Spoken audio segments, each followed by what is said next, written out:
অত্যন্ত ভালো টিম, অভিনন্দন জানাই ওদেরকে। পরপর 2 বছর ডুরান্ড কাপ চ্যাম্পিয়ন, ওরা ডুরান্ডটাকে অত্যন্ত সিরিয়াসভাবে নিয়েছে এবং ওদেরকে অভিনন্দন।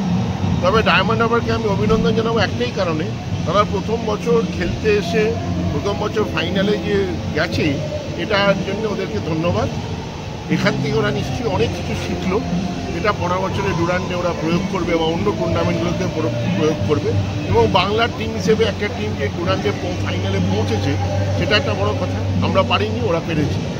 আশা করবো ইন ফিউচারে ওরা এটাকে ধরে রাখতে পারবে। ওদের কর্মকর্তা, কোচ, প্লেয়ারদের সবাইকে আমি অভিনন্দন জানাবো। আশা করি ইন ফিউচার আরও ভালো খেলবে। আর দুর্ভাগ্যবশত ওরা আমার মনে হয় আজকে রেফারি ম্যানেজ করতে পারলো না, কেন ওরা আগের ম্যাচটা হেরে যাওয়ার পর বিপক্ষ টিমের কর্তারা বলেছিলেন ওরা রেফারি ম্যানেজ করে জিতেছে। আজকে আমার মনে হয় ওরা রেফারি ম্যানেজ করতে পারলো না, দুর্ভাগ্য এটা ওদের। মেহতাব সিং আজকে যোগ দিয়েছে প্র্যাকটিসে, মেহতাব সিংকে নিয়ে কি বলতে? না, মেহতাব ভালো প্লেয়ার, অনেকদিন ধরে আমরা ওর সঙ্গে আলোচনা করছিলাম। ফুলপুট হলো, কালকে এসছে, কালকে মেডিকেল করেছি। আমরা কোনো প্লেয়ার মেডিকেল ছাড়া করাই না। আমি দেখছি ইন্ডিয়া টিমে প্লেয়ার হয়ে যাচ্ছে যেখানে মেডিকেল হচ্ছে না, পরে বলছে ওর প্লেয়ার ক্লাব থেকে চোট নিয়ে এসছে, কিন্তু আমরা কালকে মেডিকেল করিয়ে তারপরে সই করিয়েছি।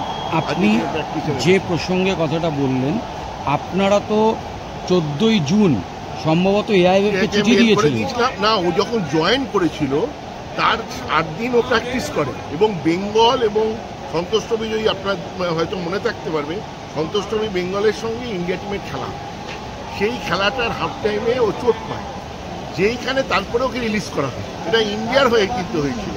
তো যাই হোক, এটা আমি বিতর্কে যেতে চাই না। আমার কথা হলো, যখন কোনো প্লেয়ার জয়েন করছে ক্যাম্প, তখন তার মেডিকেল করানো উচিত।